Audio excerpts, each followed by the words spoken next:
بسم اللہ والصلاۃ والسلام علی رسول اللہ۔ ایک سوال ہمارے پاس ہے کہ کیا یہ حدیث درست ہے کہ علم حاصل کرو اگرچہ تمہیں چین جانا پڑے؟ دیکھیے اس حدیث کی جو سند ہے اس پر کلام کیا گیا، بعض محدثین نے اس کو باطل لکھا ہے، بعض نے موضوع من گڑت لکھا ہے، لیکن یہ حدیث درست ہے اور اس کی جو سند ہے اس پر کلام کیا گیا، اس کی جو سند ہے وہ ضعیف ہے، ٹھیک ہے جی۔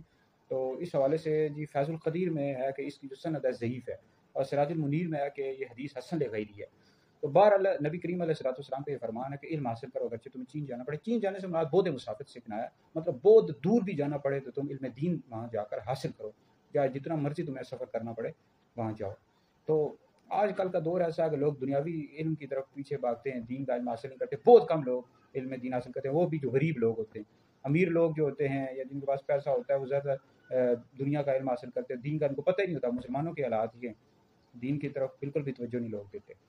تو نبی کریم علیہ السلام نے فرمایا کہ علم حاصل کرو بچے، تمہیں چین جانا پڑے، مطلب کتنا بھی سفر کرنا پڑے جاؤ اور دین کا علم حاصل کرو۔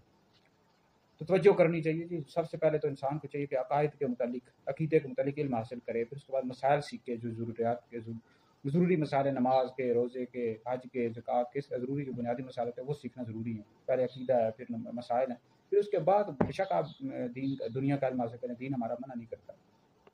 لیکن یاد رکھے کہ اگر کوئی بندہ ہے اس کو عقائد کے متعلق علم حاصل ہی نہیں کیا، عقیدے کے متعلق پتہ ہی نہیں ہے، اور شرعی مسائل نہیں اس کو پتہ، ضروری مسائل نہیں پتہ، اور دنیا کے علم کے پیچھے بھاگ رہا ہے، تو اس صورت میں سخت گناہ گار ہے۔ کیونکہ پہلے جو مطالبہ انسان سے کیا گیا وہ کہ عقیدے کے حوالے سے علم حاصل کرے، پھر مسائل سیکھے، ضروری جو مسائل ہوتے ہیں شریعت کے مسائل، پھر اس کے بعد دنیا کا علم حاصل کرے۔ تو ہمارے لوگوں کو پتہ ہی نہیں ہوتا، دین کا علم پتہ ہی نہیں ہے، اور دنیا کے پیچھے بھاگ رہے ہیں، تو اس صورت میں سخت گناہ گار ہوں گے۔